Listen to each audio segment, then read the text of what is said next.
నయవంచన పేరుతో కాంగ్రెస్ విడుదల చేసిన చార్జ్ షీట్ పై బీజేపీ మండిపడింది. రెండు పార్టీల నేతలు మాటల తూటాలు పేల్చుకున్నారు. ఎవరేమన్నారో చూద్దాం.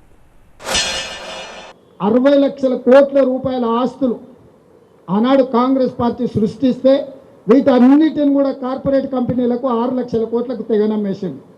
అది ఎల్ఐసి నుంచి మొదలు పెడితే ప్రతి సంస్థను 60 సంవత్సరాలు కష్టపడి కాంగ్రెస్ కూడబెట్టిన ఆస్తులను మొత్తాన్ని నరేంద్ర మోడీ గారు 10 సంవత్సరాలలో మొత్తం కార్పొరేట్ కంపెనీలకు అమ్మేసి డబుల్ ఇంజన్ అంటే అదాని ప్రధాని డబుల్ ఇంజన్ లాగా ఈ దేశాన్ని పట్టి పీడించి ఈరోజు ఈ దేశాన్ని దోసుకున్నారు.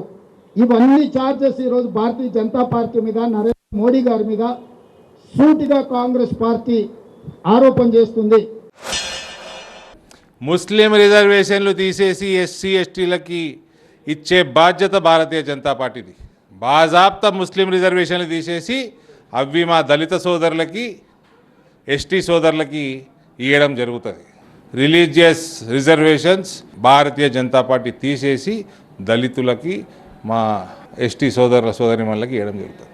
వీళ్ళు ఒక పనికి మాలిన మేనిఫెస్టో తీసిండ్రు. ఎవరు?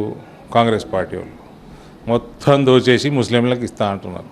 మొత్తం రిజర్వేషన్లు ఉద్యోగాలు అన్ని రంగాలలో ముస్లింలకే ప్రాధాన్యత ఇస్తా అంటున్నారు. అసలు జాతికి సంబంధించిన ఏదైతే సంపద ఉందో దాని మీద ఫస్ట్ రైటు ముస్లింలదే అంటున్నారు. ఈ దేశాన్ని ఒక తాలిబాన్ అడ్డా చేద్దామని కాంగ్రెస్ పార్టీ మేనిఫెస్టో వ్యక్తం చేస్తూ ఉంది.